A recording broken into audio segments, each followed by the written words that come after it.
Hello everyone, I hope you all are doing good. Today we are going to discuss previous year questions of Unit 4, that is communication for UGC NET and JRF with detailed explanation. So let's begin with today's questions.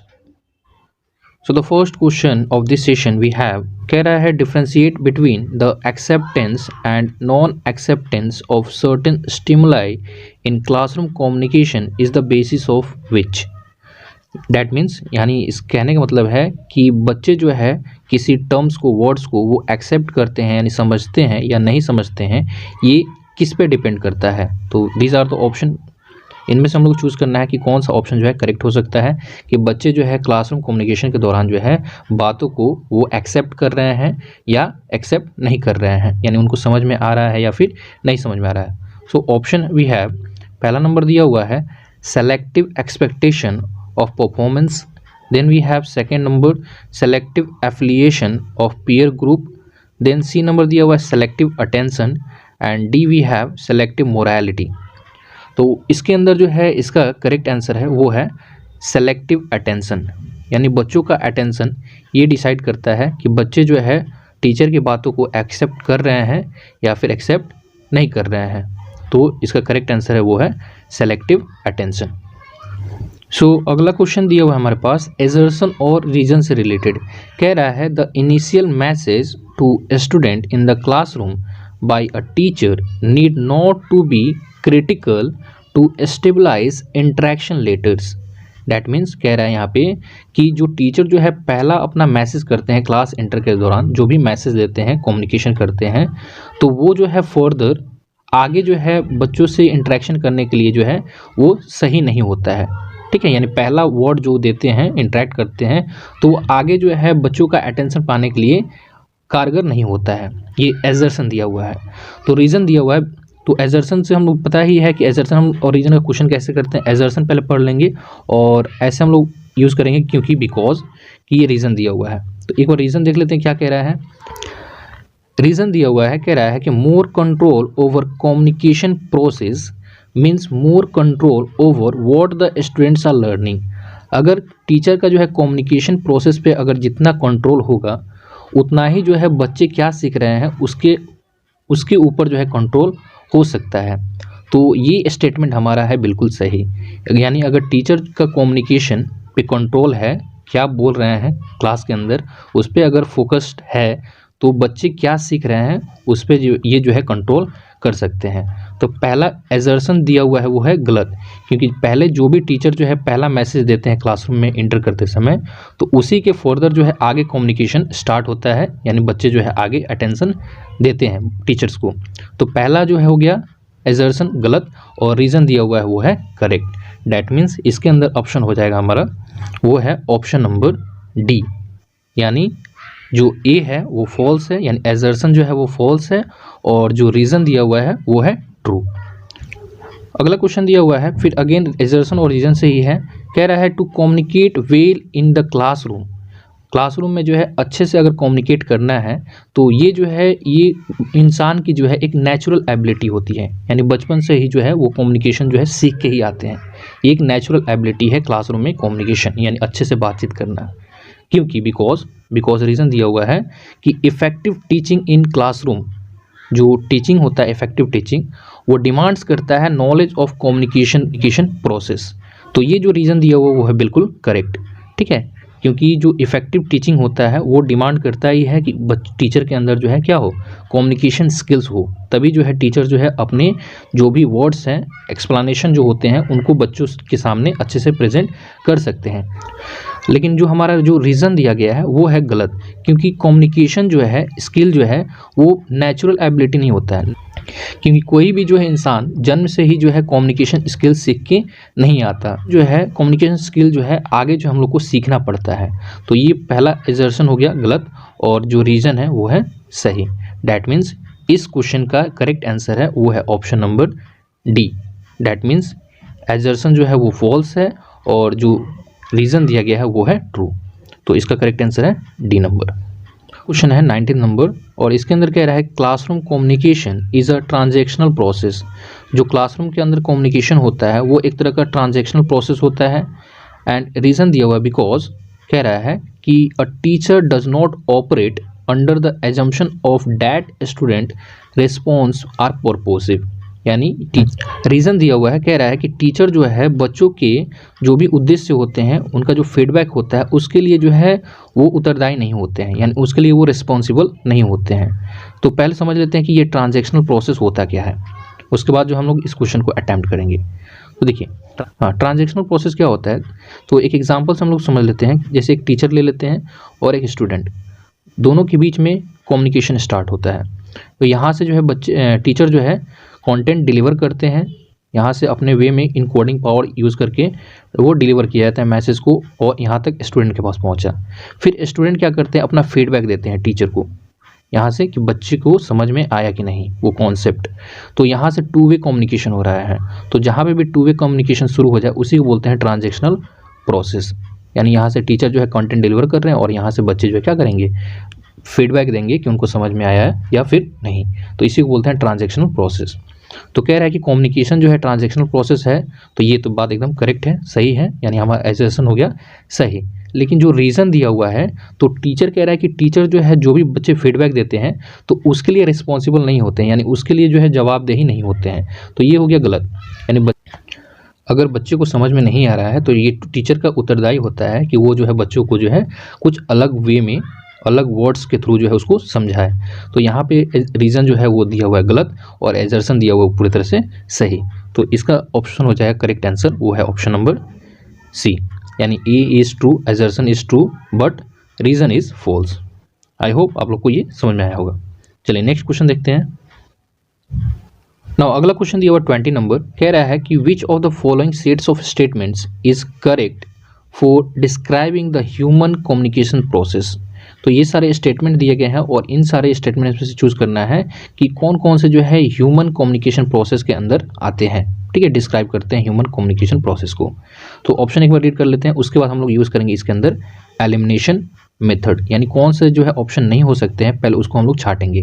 देखिए इन सारे question में जो भी बड़ा बड़ा word दिया रहता है इसमें हम लोग एलिमिनेशन मेथड यूज़ करेंगे, क्योंकि सबसे अच्छा एलिमिनेशन मेथड यूज़ करके जो है इस क्वेश्चन को हम लोग अटैम्प्ट कर सकते हैं। फर्स्ट नंबर ऑप्शन दिया हुआ है, कह रहा है कि non verbal communication can stimulate ideas. जो साइन लैंग्वेज होता है या फिर फेशियल एक्सप्रेशन होता है उससे जो हम लोग आइडिया जो है स्टिमुलेट कर सकते हैं। Then we have B number, communication is a learn abilities. तो कम्युनिकेशन को सीखना पड़ता है, एक स्किल है जो हम लोग को सीख कर ही आता है। देन सी नंबर दिया हुआ है, communication is not a universal panacea. D number we have, communication can not break down. And E number दिया हुआ है कि more communication means more effective learning by the students. And last दिया हुआ है, value of what is learn through classroom communication is not an issue for students. चलिए यहाँ तक समझ में आया। अब हम लोग देखते हैं कि इसमें कौन सारे ऑप्शन जो है ह्यूमन कम्युनिकेशन प्रोसेस के अंदर नहीं आ सकते हैं। तो यहाँ पे आप लोग एक ई नंबर देख सकते हैं, कह रहा है कि जितना ज़्यादा हम लोग कम्युनिकेशन करेंगे उतना ही बच्चे ज़्यादा सीखेंगे।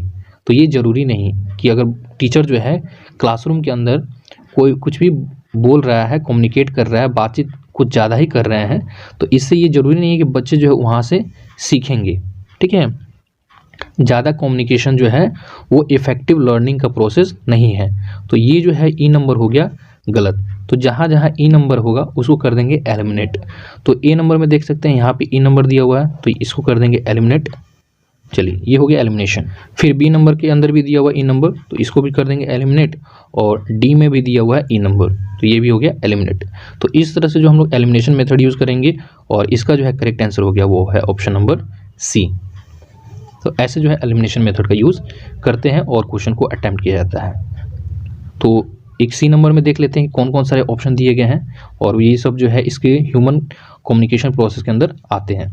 तो पहला दिया हुआ है ए नंबर, यानी नॉन वर्बल कम्युनिकेशन जो होते हैं वो आइडिया को स्टिमुलेट कर सकते हैं। ठीक है, सही बात है। कम्युनिकेशन जो है एक लर्न एबिलिटीज़ है। ठीक है, ये भी सही है, करेक्ट है कि सीखना पड़ता है। कम्युनिकेशन जो है यूनिवर्सल पैनेसिया नहीं है। And then communication can not break down, ये सब जो है कम्युनिकेशन ह्यूमन कम्युनिकेशन प्रोसेस के अंदर आते हैं। That is all is correct. Now आगे हम लोग देख लेते हैं फर्दर। तो ये सारे क्वेश्चन जो है 2018 में पूछे गए हैं, 2018 दिसंबर के अंदर। तो इसको भी जो हम लोग इसी के अंदर इंक्लूड कर लेते हैं, इसी वीडियो के अंदर, ताकि जो है टाइम हमारा वेस्ट नहीं हो। चलिए, क्वेश्चन कह रहा है, सो इसमें भी जो दिया हुआ है एजर्शन और रीजन से रिलेटेड क्वेश्चन दिया गया है। कह रहा है meaning of messages used in a classroom are arbitrary in nature. तो जो भी क्लासरूम में मैसेज डिलीवर किए जाते हैं तो उनके मीनिंग जो होते हैं वो आर्बिट्रेरी नेचर के होते हैं। बिकॉज आर्बिट्रेरी नेचर के होते हैं क्योंकि because meaning of learn as a result of one's prior experience.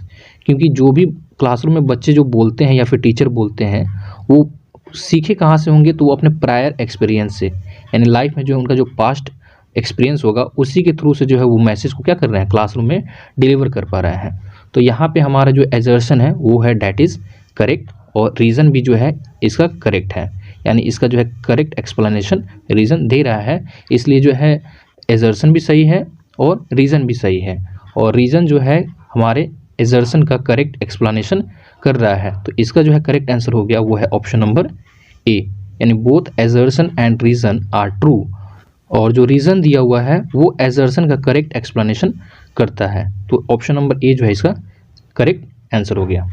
So next question देखते हैं। सो 17 नंबर क्वेश्चन दिया हुआ है, इसके अंदर कह रहा है एजर्शन के अंदर classroom communication has a cultural dimension.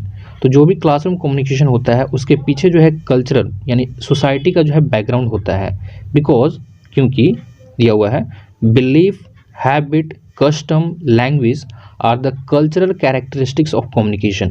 क्योंकि जो भी लोग कम्युनिकेशन करते हैं तो उनके जो पास्ट बिलीव्स हैं, पास्ट जो हैबिट्स हैं या प्रेजेंट जो हैबिट्स हैं, उनके जो कस्टम्स हैं, बिलीव्स हैं, ठीक है, उनके जो लैंग्वेज है, तो इन सब पे जो है डिपेंड करता है कि उनका कम्युनिकेशन कैसा होगा। ये सारे कैरेक्टरिस्टिक्स हैं कम्युनिकेशन के अंदर।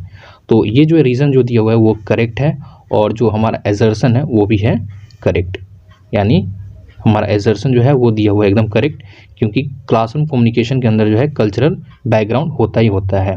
बच्चे किस बैकग्राउंड से आते हैं, उनका लैंग्वेज क्या है, तो उसी के अंदर जो है वैसे ही टीचर जो है उनकी के लैंग्वेज में पढ़ाना शुरू करते हैं।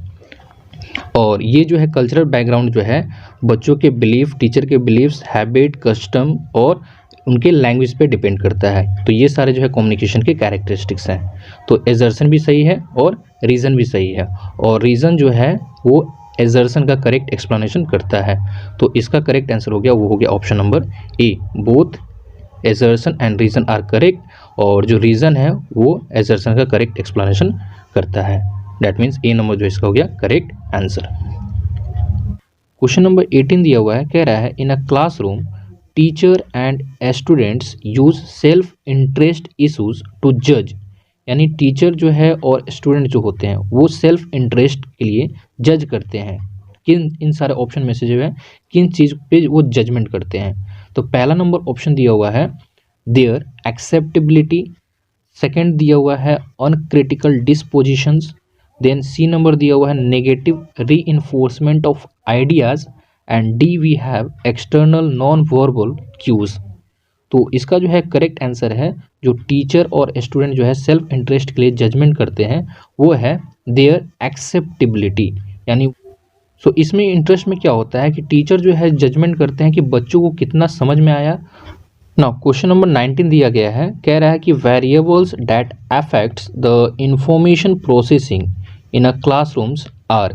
वो कौन कौन से वेरिएबल्स हैं जो क्लासरूम इंफॉर्मेशन के अंदर जो है वो इफेक्ट डाल सकते हैं।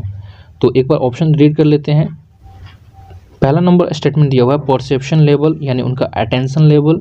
देन सेकंड नंबर दिया हुआ है लर्न हैबिट, सीखने का जो हैबिट्स होता है, कला होता है वो। Then we have attitude, beliefs and values.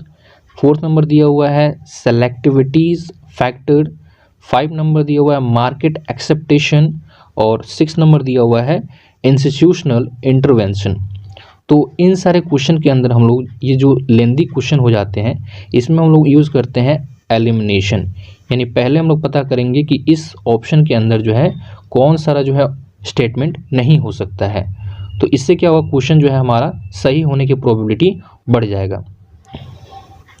तो यहाँ पे आप लोग देख सकते हैं कि जो क्लासरूम कम्युनिकेशन होता है उसमें मार्केट का तो कोई योगदान नहीं होता है, मार्केट एक्सेप्टेशन, मार्केट कैसा बिहेव कर रहा है तो उसके अंदर जो है क्लासरूम कम्युनिकेशन से कोई रिलेटेड नहीं है।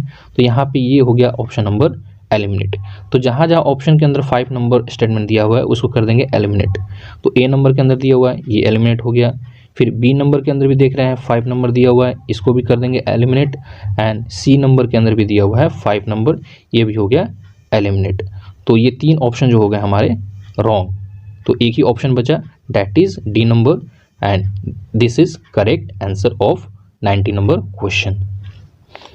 सो 90 नंबर के अंदर देख लेते हैं डी में कौन कौन सा स्टेटमेंट दिया गया है। पहला नंबर दिया हुआ है परसेप्शन लेवल, देन सेकंड दिया हुआ है कि learn habits, then third number attitude, beliefs and values, और 4 नंबर दिया हुआ है सेलेक्टिविटी फैक्टर्स। यानी इंस्टीट्यूशन का इंटरवेंशन, जो इंस्टीट्यूट है उनका इंटरवेंशन जो है क्लासरूम के अंदर वो इफेक्ट नहीं डालता है। तो इसमें चारों जो है ऑप्शन जो है वो है करेक्ट, बाकी दो जो है 5 नंबर और 6 नंबर दोनों गलत हो गए। सो इस क्वेश्चन का जो है करेक्ट आंसर है वो है ऑप्शन नंबर डी। आज के सेशन का हमारा जो लास्ट क्वेश्चन है क्वेश्चन नंबर 20, और ये भी जो है एजर्सन और रीजन से रिलेटेड है। कह रहा है selective exposure in the classroom is dependent upon student perception and knowledge about the source of information. तो जो भी बच्चों का कम्युनिकेशन होता है, यानी उनका जो भी कम्युनिकेशन हो रहा है जिस एक्सपोजर से हो रहा है, तो बच्चों के स्टूडेंट के जो है परसेप्शन यानी अटेंशन पे डिपेंड करता है कि वो किस सोर्स से जो है इंफॉर्मेशन किसके बारे में दिया जा रहा है। अब ये एजर्सन दिया हुआ है बिकॉज रीज़न दिया हुआ है the effectiveness of communication source. तो जो कम्युनिकेशन का सोर्स होता है उसका इफेक्टिवनेस वो डिटरमाइन करता है the selective exposure of a student to informations. तो यहाँ पे जो रीज़न दिया गया है वो है एकदम करेक्ट, और एजर्सन भी जो है वो भी जो है करेक्ट है। और यहाँ पे जो रीज़न जो दिया हुआ है वो एजर्सन का करेक्ट एक्सप्लेनेशन करता है। तो इस क्वेश्चन का जो है करेक्ट आंसर है वो है option number A. That means both A and R correct, assertion भी सही है और रीज़न भी सही है। और यहाँ पे जो रीज़न दिया गया है वो जो है एजर्सन का जो है करेक्ट एक्सप्लेनेशन करता है। तो इसलिए जो है इसका ऑप्शन नंबर ए जो है करेक्ट आंसर हो गया। सो आज के लिए हम लोग इतना ही रहने देते हैं, फिर मिलेंगे अगले next previous year question set के साथ। तब तक के लिए take care, study well, thank you.